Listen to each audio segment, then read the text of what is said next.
So Pete, welcome to the show. I'm delighted to be here. Thank you so much. Let's get this road on the show, or this show on the road, or road on the show. I'm very dyslexic, so I often say things like that and don't actually know what have I just said. We're going to do exactly that. So you and I, we had the pleasure of meeting via a wonderful little bit of technology that got created in 2020, but I think most of us started using it at the end of the year or beginning of this year, called Clubhouse. Yeah, which I know you've become a huge fan of, and it's a great platform to be able to connect and build relationships. And one of the great relationships I've been able to build is one with you. And yeah. I think one of the things that I've realized as I've grown older and older is the importance of being around positive, driven, like-minded people. And you definitely tick that box. I mean, our values are very much aligned. I mean, right now I'm looking at a whiteboard behind you with virtues saying kind, wisdom, courage, willpower, justice, just some of the things that I can definitely resonate with. But I'm going to start by, so we just heard a little bit about sort of some of your achievements, which there's plenty of.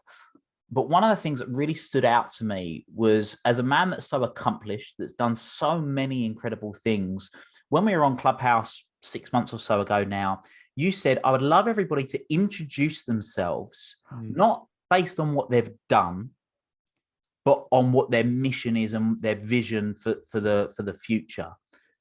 So I think it would be a great way to start the podcast. Yeah, with yours.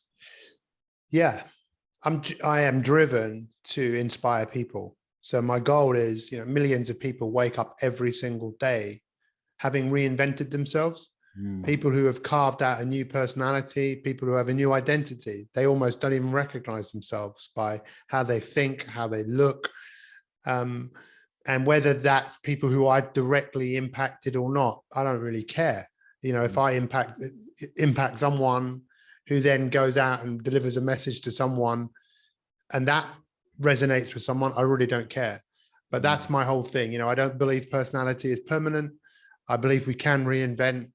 I reckon we can use our trauma, we can use our crisis as inspiration. I don't think we necessarily have to wait for a trauma in order to decide to change our life in a positive direction. But that's my goal. My goal is that when I die, my legacy lives on for a long time. In fact, I know that you've interviewed Dr. John DeMartini. I've also interviewed him, and he kind of takes that kind of begin with the end in mind to a whole new level, right? Because he thinks about it, what do you want the legacy of your life to be in 1,000 years time? And let me throw that back on you. What about you? What are you working on? How's your future looking? Yeah, well, it's great. I mean, I've said for years now, my mission is I want to inspire 1 billion people to transform excuses into results and live a life that they love. And very much like yourself, I'm not naive enough to think that I'm going to work with 1 billion people directly. But what I do know is, and hugely believe in, is what I call the ripple effect.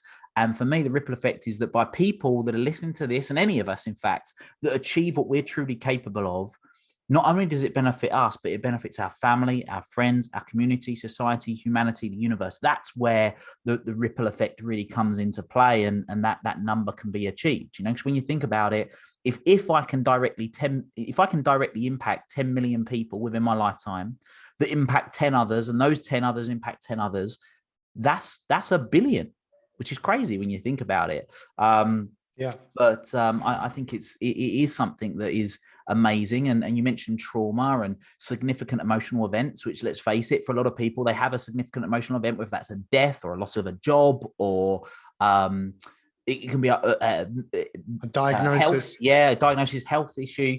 Then all of a sudden they go, right, I'm going off on a different trajectory now. I am not letting that define my destiny. I'm taking a different path, and they go and do that. And I think it's incredible. And I know for you've said before that you want to inspire people to accomplish more than they ever thought possible.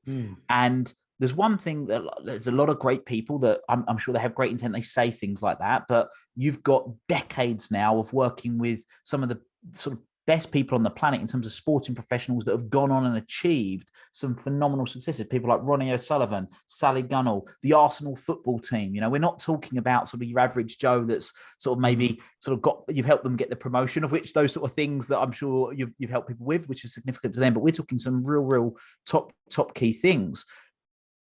But what I love finding out about is why.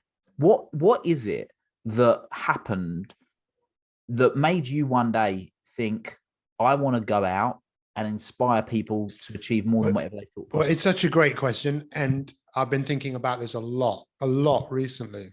So this might sound a bit strange, and it's not something I've really ever vocalized in the way that I'm going to vocalize it now. So growing up in Northwest London,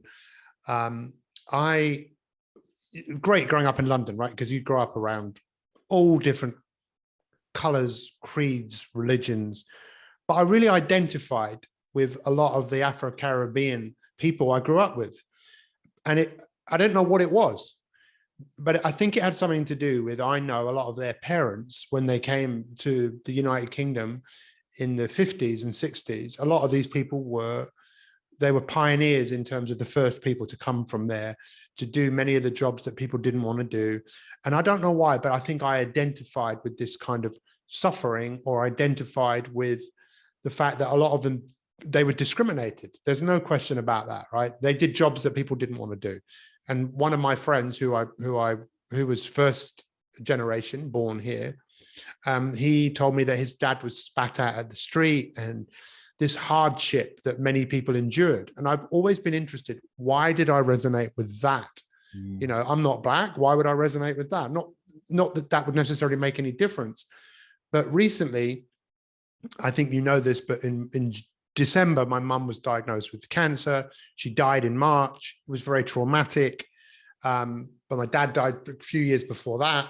So now we've had to go to the house and clear it out. And we found this briefcase that was full of our history, our ancestry. And it really occurred to me, we actually took this to one of my granddad's sister's son, who's 93, right? So he's also leaving, and he knows a lot about the history, and we were showing him stuff. And he said something which just really hit me, because he said that my great-grandfather, who came here in 1880 to London, who's 11, who basically couldn't speak English, I wouldn't have imagined, but they came here because it wasn't very good where they were to make a life. They must have experienced discrimination. I mean, because I'm Jewish, right? Jewish, you can imagine that the people that came here then, they were also, you're outsiders.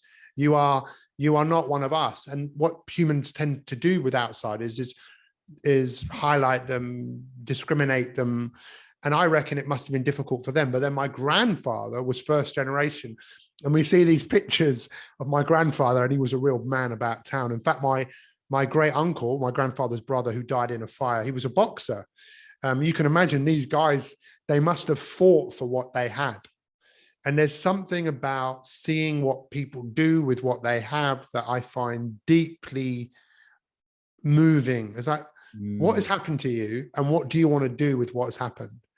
And that's what fascinates me. And I could talk about this for a very long time, but in answer to your question, I just like to find out who people are, what's happened to them. My dad was a Rotarian for over 50 years.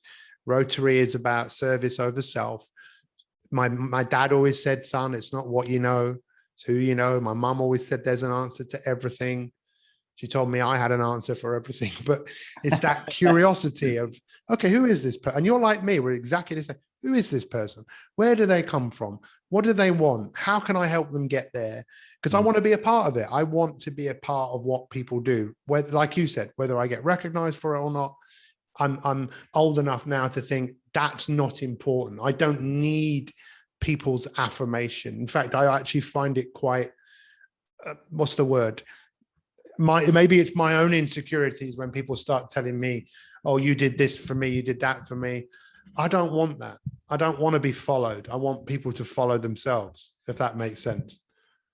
And I think that is what you just said there, that like last bit. I mean, lots of things were key, but that last piece is getting people to live their life. And I think for me, the expectation that a lot of people have as a coach, and this is where so many people have a misunderstanding of what coaching is that they think that someone has got all the answers and it's going to give them the answers. They're going to tell them what to do, which is one of the biggest misconceptions around what being a coach actually is. Now, yeah, sure, in football, you might have a coach who says, pass the ball like this, shoot the ball like that. When this happens, do this. When that happens, do that. It's all very directive, which isn't coaching, but it's ironic because in a lot of sporting instances, we call those people coaches. But then for me, what coaching is about is empowering the individual to identify key answers within themselves and effectively be that mirror and share that different perspective and identify those blind spots for people so that they can live the life that's best for them. Because if you just tell me what to do my whole life, Pete, and I go and do that, I'm not living my life, I'm living your life. Whereas if you sort of ask me the appropriate questions that you do as a coach, that gives me the clarity to go and execute on those desires and those dreams, then some incredible stuff can happen. One of the things that I would love to touch on, and by the way, thank you very much for sharing all of that. And I find it fascinating. I've literally become fascinated over the last decade or so of what is that thing. And in almost every instance, there is some form of pain or void, suffering.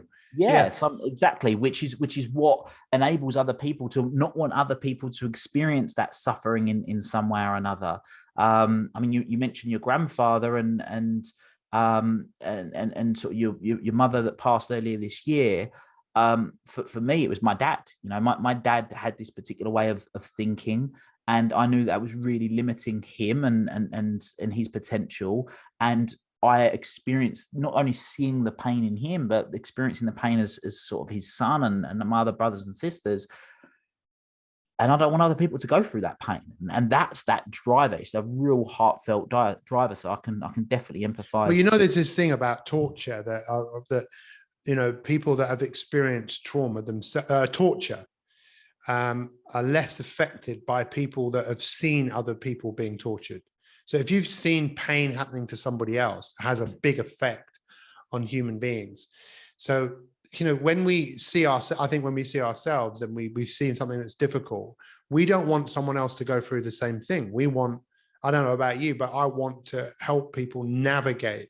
However, it seems like our biggest disasters are often our biggest learnings, our biggest growth comes out of our biggest disasters, our biggest things that have devastated us, you know.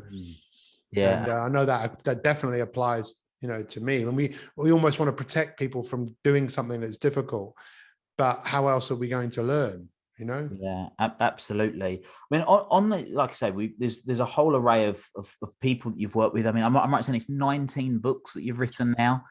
Well, actually the 20th is actually coming out, and it's called Clubhouse Culture. It's featuring just normal people that are using that platform, because some of the stories I've heard, I mean, it's like, really? It's like, that story needs to be told. You know, there's nothing better than giving people a voice, which again is something I'm really passionate about. As much as I like talking, it's great to create a space where other people can be heard. So yeah, that will be the 20th book, and I'm already now thinking about the 21st. So lots of wisdom within those books. But one of the things, like you're saying, your mission is about getting people to accomplish more than they ever thought possible. You've worked with thousands of people from all different walks of life. In your experience, what is the most common thing that gets in the way of people being able to accomplish more than they currently do? Well, I suppose if it was like family fortunes and we asked 100 people what the top thing which stops people from progressing in their life, there's going to be more than one, but maybe the top answer is the narrative, you know, the story that people are just telling themselves about who they think they are. And, you know, we touched on, you know, the identity piece. The word identity actually means the state of being the same. So we think we are who we are, and we defend that at all costs in many cases, unless, of course, there's a disaster, which then people kind of forget who they are. I used to live in Ladbroke Grove, and, you know, the Grenville Towers, you know, when that was on fire, I saw people behave in a way you would never see people. I knew people that hated each other that lived there. Massive racial tension. I mean, but as soon as that happened, it was like people gave what they didn't have. they behaved in a way they didn't, but in answer to they behaved in a way they wouldn't normally.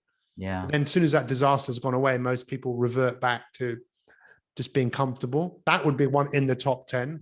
Just people, they get out of pain. As soon as they're out of pain, go back to just being comfortable.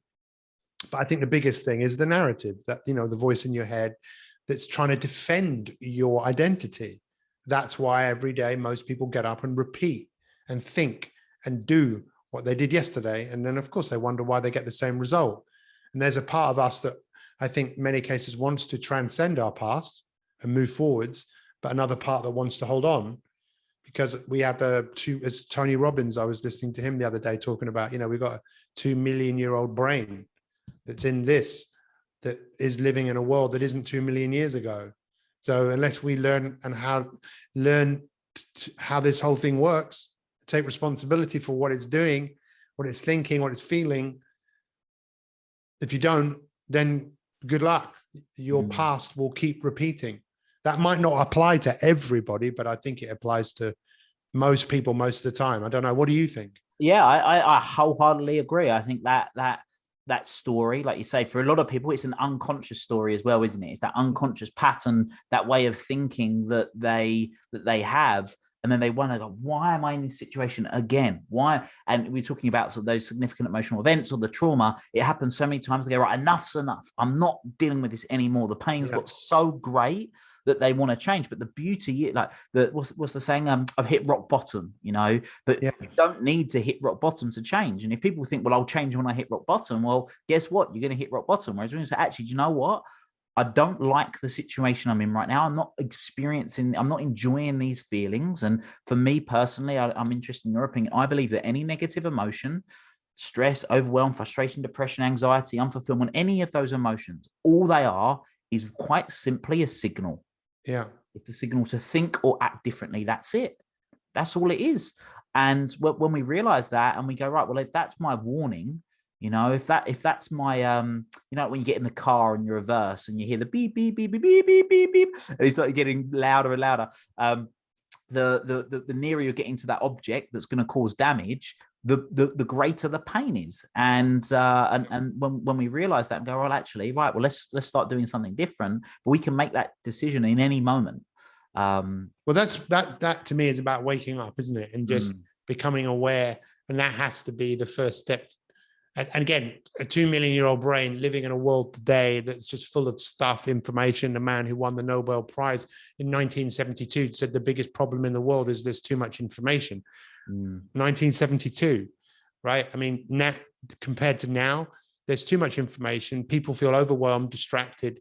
So is there any surprise that we find it hard to be aware of how we are feeling? And like you said, if all these emotions are just signals for maybe something that is unresolved in the past, some sort of trauma that you haven't dealt with, you haven't discussed, you haven't moved on, or something else that's just happening in the moment. And we do seem to live in a world where I think a lot of people don't want to do that work. I remember studying, like you, I studied neurolinguistics. I studied that. I started it in 1995 or 96. And I remember being scared. I remember being really scared to what I was going to find out about myself. You know, I was shitting myself. And then years later, I kind of just realized that you don't have to be afraid of what's happened to you. You don't have to be afraid of who you are or what your potential is. You don't have to look outside for the solutions. You can, but you can, it sounds corny or cheesy or whatever you want to call it, but looking within and just looking at this thing. And then that kind of opens up another kind of Pandora's box around who is controlling this thing? Who is the one who is thinking? Where are the thoughts coming from? Can you stop the thoughts and think different thoughts? I do think, and I do think about that quite a lot. You know, who's controlling my mind? Am I my mind? Am I more than my mind?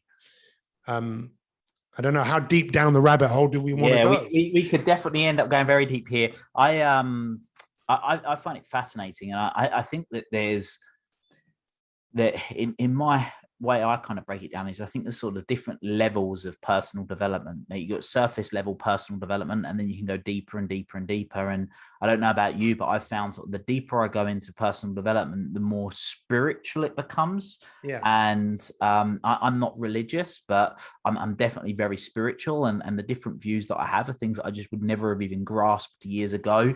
They just wouldn't have just landed with me at all. And it's having that perspective and being able to have that perspective, which I think is really. So that is, again, very interesting from just to consider that when, the deeper you go, is it that the deeper you go, the more we have to face up to the reality that we're all made of the same stuff and we're all connected, that we all. But this is something, again, that I've really woken up to recently, right? If you think of a problem in the world, let's say Israel and Palestine, it's like, well, whose problem's that? If I look at it like that's not my problem, then what's the solution? It's not the solution. That's my problem. It's all of our problems. And we have to do something about it. Even though in my narrative, my father was very pro-Israel, right? I grew up, I've never been to Israel. I'm Jewish, but the religious side of it isn't particularly important to me. The tribal side of it is something I do resonate with, that I come from this tribe, but I also come from the tribe of humanity.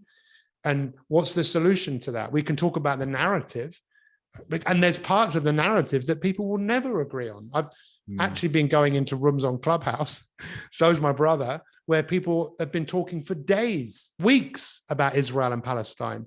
And it's really interesting because you hear different points of view, and there's some arguments, but they're trying to provide a space where people can talk, which is fantastic.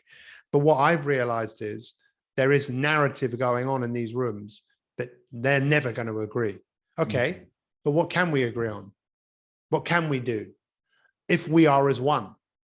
And then again, the 17 SDG goals, the goals that have been set for humanity to have achieved by the year 2030, about, pollution levels coming down, education for all of these things, we could make significant advancements on all of them. But I think the only way we're going to make a significant advancement on all of them is if we all take responsibility for what is going on. But that's pretty deep, right? I mean, it is deep, and I think one of the and what I love doing in these shows is really making it practical, so then people can grab something and go, well, yeah, I can see how that applies. And I think one of the biggest things for me was identifying the difference between responsibility and fault. And quite often there's things that happen that are absolutely not your fault, but they are 100% your responsibility. Yeah. And why is that? Is because take the word responsibility, responsibility, it's your ability to respond to whatever's going on. And that's something that we all have at any given moment, is that we can choose. We have a choice, right? We can make that decision of how we choose to, where we're going to choose to react or respond in any given moment. Well, that's where we're fighting against our conditioning, isn't it? Because we do have the ability. I wrote a book in 2003 called Habit Busting. So obviously to write the book, I did so much research on that subject. I actually now tell people I wouldn't read the book because there are much better books on that subject. But at the time, it was so fascinating to understand. And what I began to understand is the reason you and I are here today is that the humans that we have a smaller brain than some of our other ancestors who aren't here, but we learn how to learn something to forget it so we can learn something else. So we have this we have habits, and most of us don't want to give up. There's a part of us that goes, what do you want to give that up for? That's who you are. That's how you think. That's how you move through the world. But as you said, the responsibility, the ability to create new habits, to create new thoughts, that's one of the greatest things we'll ever do. But no one can do it for you. And it requires dedication. It requires work, to reinvent yourself. And I think a lot of people are still wanting someone to wave the wand and do the work for them. And I don't know. I'm curious as to why you think not everyone is prepared to respond with the ability to reinvent themselves. What are the reasons, apart from the narrative that you might be telling yourself? Do you really want to change? Do you really want to, or do you want to hold on to what you know and have? Yes, that's a great question. I think so I've done a lot of work on this, and I delved really deep into of the actual, what is it that people, what are the real drivers of why people do what they do. And we've mentioned Dr. John Demartini. He's been a mentor of mine for years now, and I've done a lot of his work at depth. And ultimately, when people talk about self-sabotage, there's really no such thing. It's that the benefit or the secondary gain, or sometimes even tertiary gain, of doing the thing that we're doing is what we really want. And that exactly as you mentioned could be down to conditioning of patterns of belief. It's what is the known. You know, you talk about Tony Robbins, you talk about the six needs: certainty, variety, love, connection, significance, growth, and contribution. Well, that first one's certainty. We want certainty. So if we're familiar, only yesterday I was working with a client of mine here, very successful guy in his own right, had a number of different things that haven't quite gone to plan the last couple of years.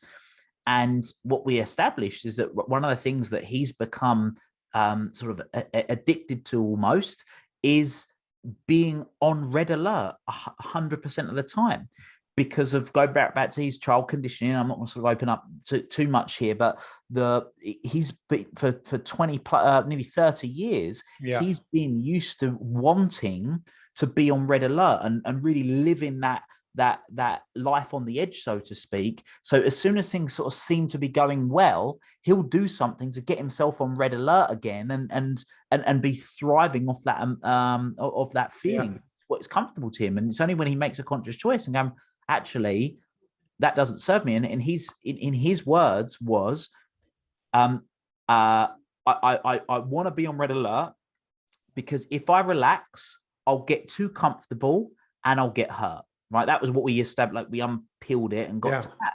So what he was doing, whilst he said he was sabotaging himself, he wasn't. What he was really doing deep down was protecting himself and making himself really aware of what it was that was going on. So now he can make that conscious choice of saying, yeah, that's good. But rather than be on a red alert 100% of the time, I want to be on red alert 10% of the time, because that will serve me to be able to check in. But I find it, I can relate to that. For me, it would be, I need to be on red alert, because if I'm not, I'll miss out on an opportunity.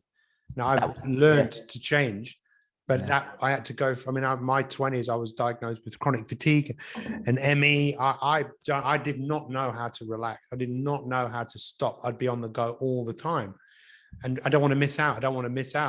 But I realized, through experience, that putting something out and being prepared to let things happen on the back of effort, and you could see on the wall here, this is something that Dr. John Demartini talks a lot about the virtuous life, wisdom and courage and justice and self-control.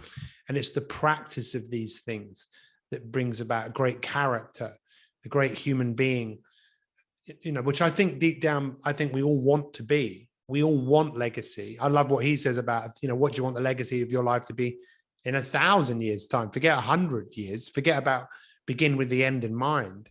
And maybe there's only a few of us out there in the world that like that idea. But again, I don't think so. I think most people, if you could wave a magic wand, they would love the idea of leaving a legacy that they would be remembered for a very, very long time. Yeah. What do you reckon? I absolutely don't doubt that. I don't doubt that. I'd love to take the conversation off on a bit of a tangent.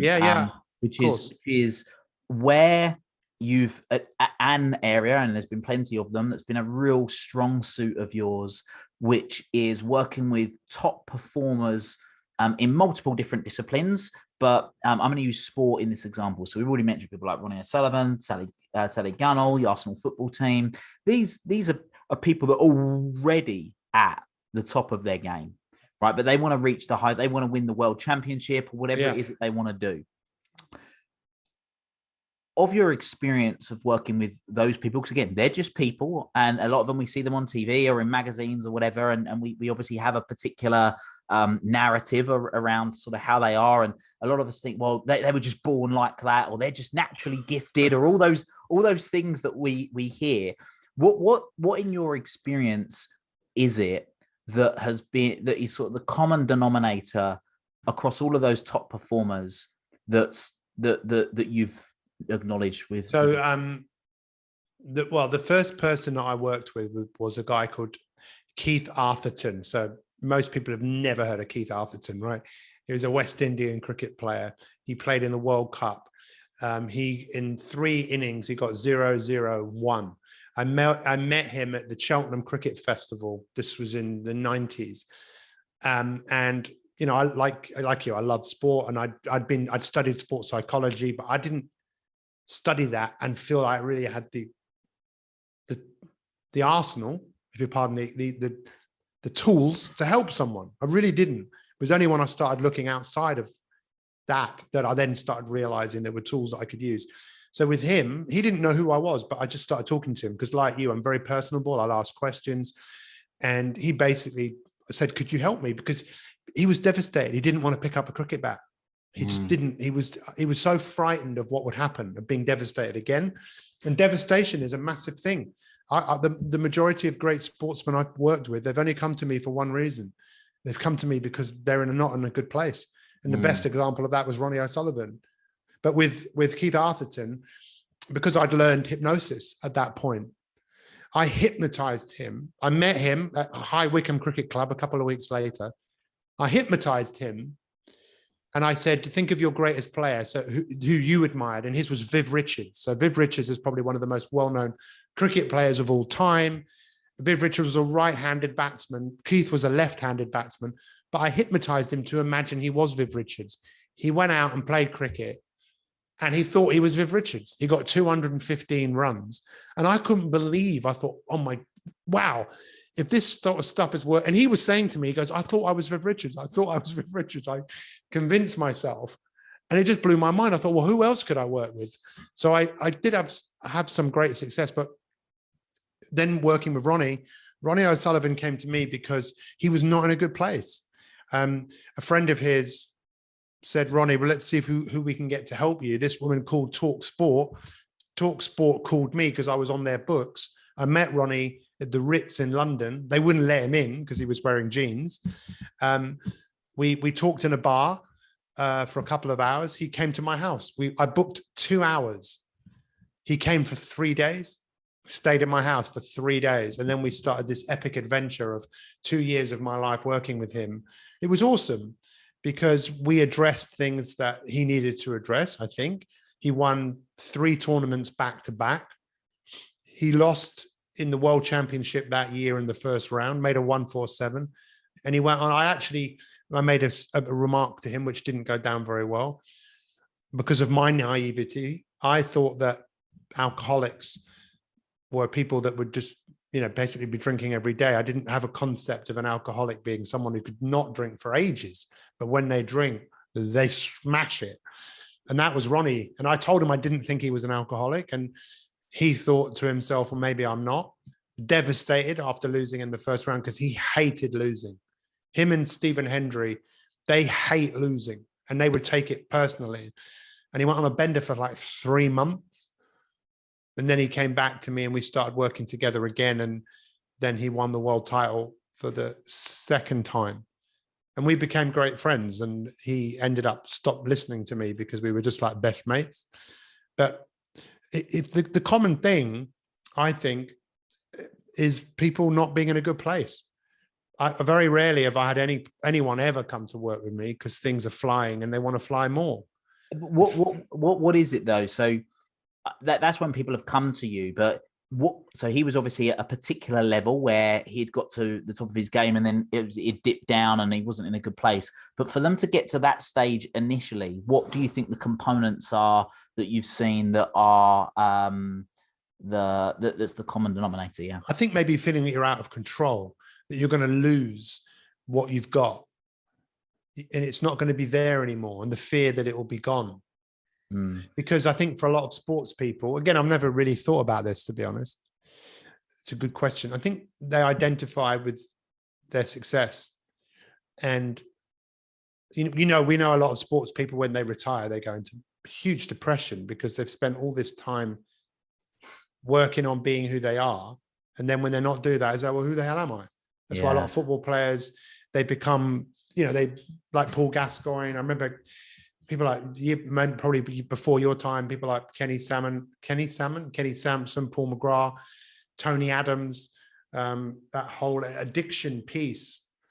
Being at the best at anything requires huge sacrifice. I mean, this is kind of taking the conversation in a slightly different tangent, but in answer to your question, I think it's fear in many cases. I think very few people, I would think with Roger Federer, because I've never worked with like Tiger Woods, Roger Federer, I mean, real icons. I mean, Ronnie is an icon. I don't think I've worked with enough of them to really see how many of them are absolutely obsessed with getting better. I think Djokovic is like that. Nadal is probably like that, squeezing out, and great managers in sport, because I've also worked with some great managers, and you can tell that great managers really get people to be obsessed with them being the best they can be and having an impact on the team. I think it's interesting because I've seen it with Olympic athletes, is that it's not even that they've not achieved what they wanted. It's actually quite often they achieve, they win gold in the Olympics, and then they fall into a depression because they achieved everything that 20 years of their life they've committed, sometimes even longer, to a particular point. They get to the point, they're like, well, now what? Yeah. Who am I now? Now I'm not this Olympic athlete, or I'm not this athlete, or whatever it is. And if you were to share some more practical things for people that are listening, that when you've worked with these elite performers, what are some of the key lessons that you've got them, or actions you've got them taking, or ways of thinking that have enabled them to level up their game? Yeah, and without doubt is the awareness of what the narrative, awareness of what is going on, and to realize the nature of the human mind is to play tricks on us. The mind is a channel, right? So you put it somewhere, it can do amazing things. If you don't watch out, your mind will play tricks on you. You're walking down the street, you think someone's behind you, you want to go to sleep at night, your mind it's a trickster. You know that an ex-girlfriend or your wife or someone has gone out, and your mind, you think, are they okay? Especially if you've got kids, you're thinking, so you have to become aware of that. And there's many ways I don't think you can ever conquer your mind, but to find humor in what you think is hugely important. To find humor in your thoughts. If you don't find humor in them, I think we can be victim to them. So that's something that I've always loved to help people do, to not see them as almost personal, as like it's happening to somebody else who just happens to be you. And then, this is something I've learned a lot over the last few years. Again, I think through someone who you might have come across, which is Dr. Joe Dispenza. And, his work around, which I just love, about possibility thinking and learning to think greater than you feel. So when I got my head around this, it just blew me away around this thing here. Our brain really is the master, but it's not the master anymore. That our bodies are the master, because we have thoughts that create feelings. Our feelings dictate the show. If you don't feel like doing something, chances are you're not going to do it. So if you have the thought like, I don't feel like exercising, well, what is that? What's the feeling that corresponds with that thought? Where do you have that feeling? You have it in your body. I don't feel like exercising. Okay, what's that feeling? I have that feeling. It convinces me I had the right thought. Then all of a sudden, my mind is locked into a thought that has produced a feeling. However, when you and I were very, very, very small, this didn't have a look in the body. It did everything the mind told it had to do, like learning how to walk, right? That wasn't easy. You fell over, you got hurt, but this saw something it wanted. It saw something it had to have, something shiny, food, something that we went through this traumatic experience of walking, getting up because we wanted something. This was the master. This was in pain, but it would keep going. Unfortunately, through us evolving, how many people do you think there are in the world right now who don't feel like doing something? And because they don't feel like it, guess what? They're not going to do it. Yeah. So you have the thought like, I'm going to be late. Okay, well, then what does that thought produce? A feeling that convinces you had the right thought. So then you have another, the same thought, and it creates procrastination. It creates doubt. So like, you and I, our work is very similar. It's that let's just become hugely aware of the experience of being human and what that means, and what are the pitfalls of being human, and what are the things we need to do in order to be an advancing human, a human who has impact, a human that enjoys their life. I learned this from my coach when he was alive. He just said, if you can't find humor in what you're thinking, you're going to be a victim to that. And you don't want to be a victim of it, because it's crazy, a lot of the stuff that we think.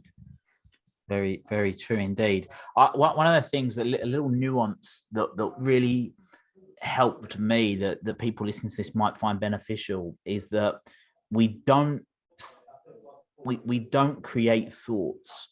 And I'm explaining this hopefully so that it makes sense for people, is that there's a difference between a thought and thinking.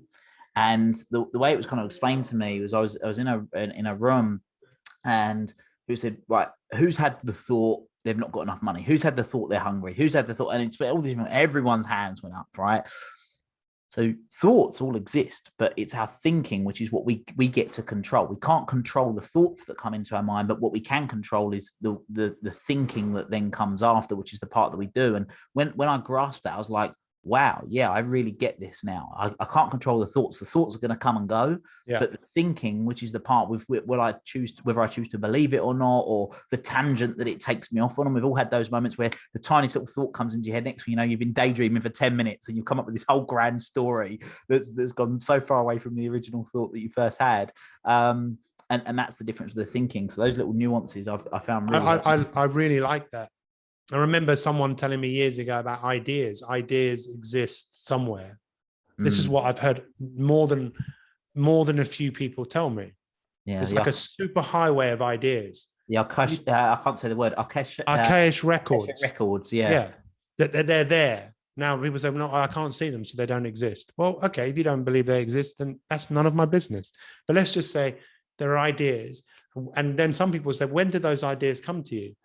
When you're maybe least expecting it, when you're not engaged in work, you just, oh, there's a good, when you're with people that you know, like and trust and love, well, that's a good idea. That's why I love getting together with people, and just sometimes let's see what happens. And normally ideas come. But I think it's the same with thoughts. The thoughts are everywhere, and you're always going to have them. They're always going to be there. It's like we say, what are you going to do with those thoughts? What's the thing? Like you say, you're going to think those thoughts, you're going to bring those thoughts into existence, or you're going to just see the thoughts come and go. Realize we are greater than what we, as you would say, we're greater than we're greater than our thoughts, and we can choose what we think. Absolutely. Sorry, and just in terms of what you were saying with athletes, that has always been the goal.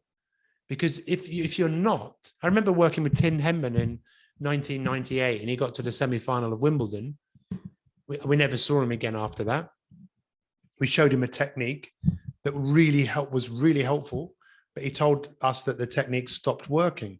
Well, I think it stopped working because he stopped practicing it. But we would. What was the technique? Just focus. Again, this would not surprise you. Focusing from what in Japanese they call it the hara. In Chinese, they call it the dantian, the center of the body, basically, not focusing from your head. Because he would explain that he would see someone at Wimbledon, going to sit down with a tray of drinks, and he'd be going, oh dear, I hope that person doesn't drop the drinks and the drink go all over people's head. And he would be seeing this. And it's like the awareness of where those thoughts are going and rising above it. And Federer is a fantastic example of, he used to have a real temper on him. He used to smash rackets. And what's his name? Murray was the same. But Murray worked with Ivan Lendl, who was known as the Iceman, because Ivan Lendl had the ability to be incredibly focused. And Federer was the same. And I'm sure they became brilliant at, there are the thoughts. I'm not thinking those thoughts. I'm just letting them come. I'm letting them go. I'm going to be where I am. And I'm going to love being where I am, because that's where the greatness unfolds. Yeah, absolutely. I want to, I don't want to go off on the tangent. I'm mindful of time, but I can't help it, because these conversations I just love. I don't know about you, Pete, but sometimes I just get these thoughts that pop into my head. I have no idea where they come from. For me, I know they happen quite a lot when I'm by running water. So a lot of the times I'll have them when I'm in the shower, or my house kind of backs onto a river. So I spend a lot of time out by the river. And I have these ideas, and I call them my crazy ideas, right? Because it just seems like, where on earth could this come from?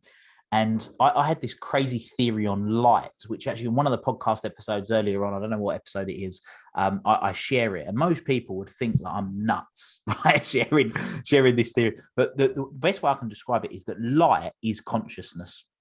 And we as human beings, we're like radio receivers. You know, radios, you tune a radio in, you've got the transmitter, you've got the receiver, and the radio waves sort of move through the airways. And if you connect it on the right dial, then you can communicate with each other. And that's kind of how I envisage.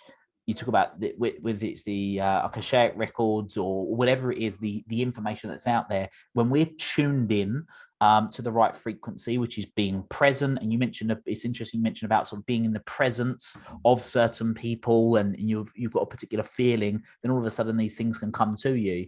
And yeah, I think that's very interesting indeed, about getting there, getting that centered space, because we all do it, don't we? The future doesn't exist anywhere than other in our mind, and neither does the past. All that ever exists is now. But one of the things that you mentioned was about getting into a feeling. So essentially creating a state, putting yourself in a peak state, and in sport, something that we'd often do to be able to perform at our best, and drawing on that feeling when you want to. So I don't know, the gym, let's use that as an example. I don't really feel like going to the gym. I don't feel like doing that bit of work that I really need to do. What are your top tips for getting or to be able to feel that way, that's going to be a resourceful state, let's say? Well, you know, if you want something enough, what the hell does how you feel have anything to do with it? I mean, honestly, if you want something enough, but most people, I think, they don't want something enough that requires them to ignite the action necessary to get the result, unless, of course, there's some sort of disaster.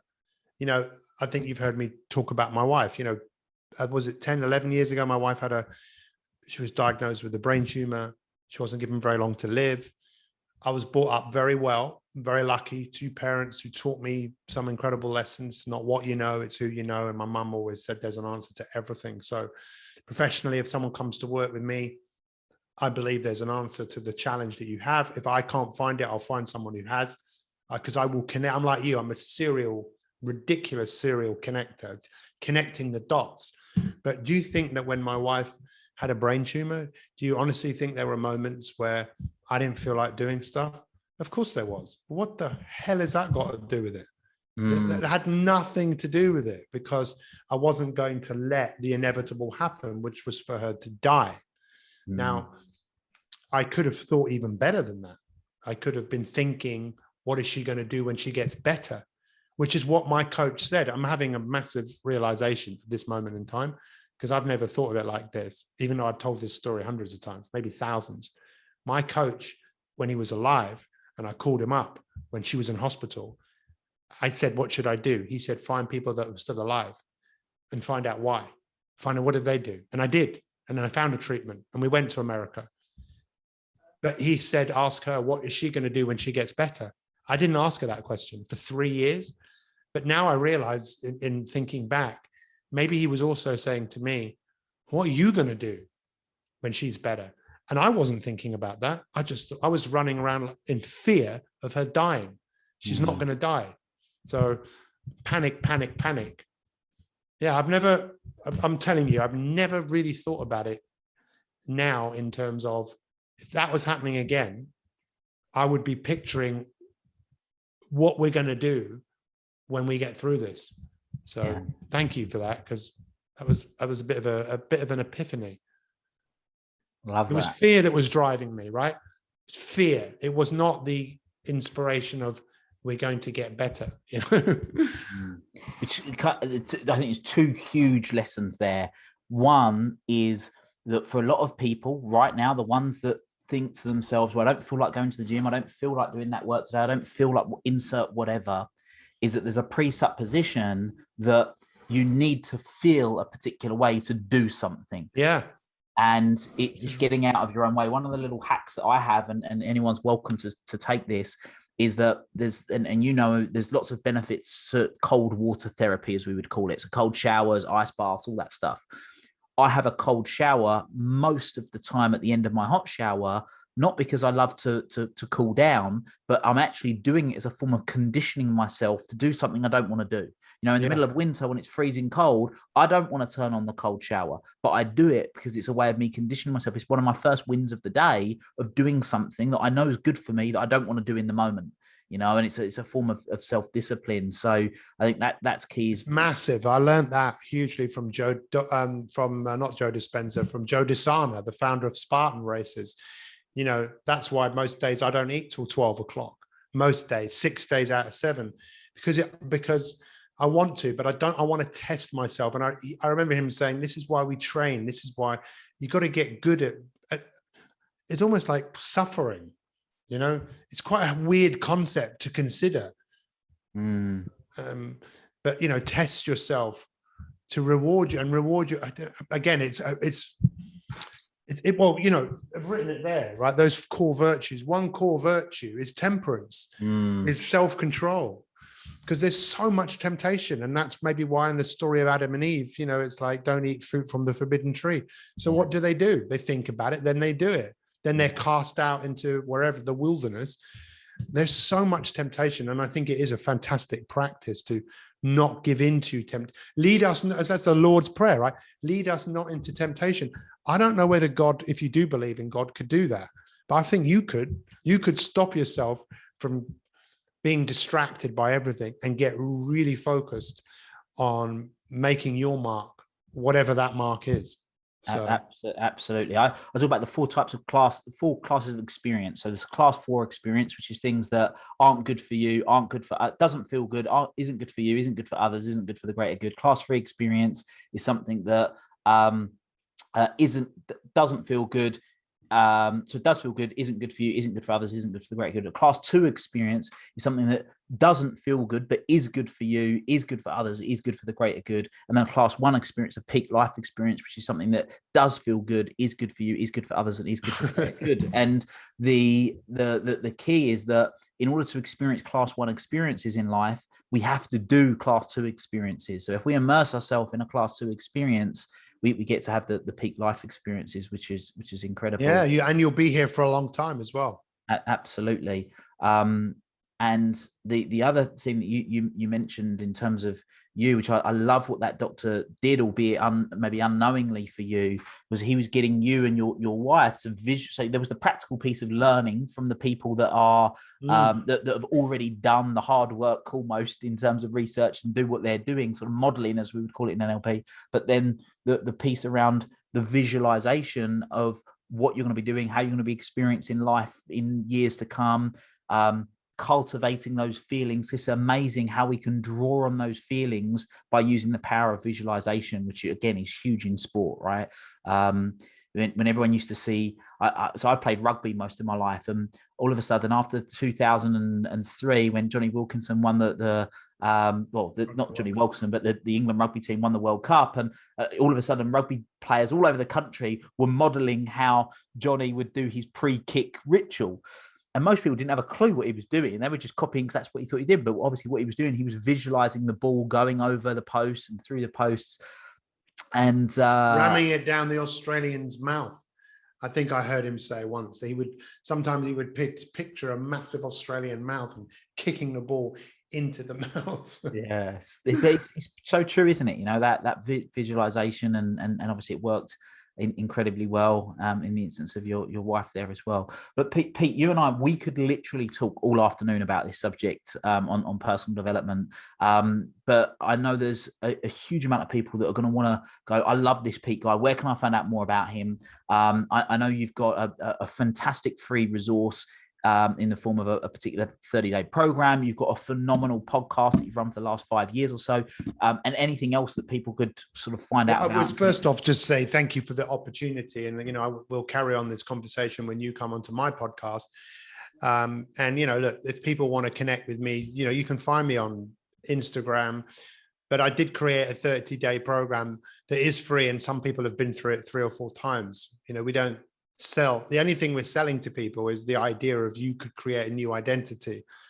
I've created a lifestyle for myself where I am able to give so much without necessarily getting anything back. And if people want to do that program, they just go to MI365.me. You can register, it's free, and you can get like 30 days of videos that are really geared around helping you create a relationship with who you can become. But thank you so much for this opportunity, and I'm excited to see where we can collaborate together moving forwards. Absolutely. Well, we'll pop the link in the show notes. So if you're listening to this right now and you think, oh yeah, this sounds like something I want to sign up for, I'll give myself a 30-day challenge, which I recommend that you do. Head to the show notes, click that. Also your podcast. So a lot of people will be listening to this. Yeah. Fans of podcasts. What's your podcast? It's again, MI365. Done 3 podcasts with Ronnie O'Sullivan and loads of other people. That was very, because that was like 15 years ago was the first one. But yeah, they're all there. They're all there. Amazing. Well, people can go and check those out. So Pete, thank you again. It's a pleasure having you on the show. For everyone that's listening to this, please make sure you subscribe, go and connect with Pete, and until next time, make it happen. Thank you for listening to this episode of the Make It Happen with Will Polston podcast. Make sure you join Will's free Facebook group, the Make It Happen community. Please support the show by subscribing on iTunes, Spotify, Stitcher, SoundCloud, or Google Play. Share this episode with at least one friend you think would benefit from it, and give Will a 5-star review wherever you download your podcasts. Until next time, make it happen.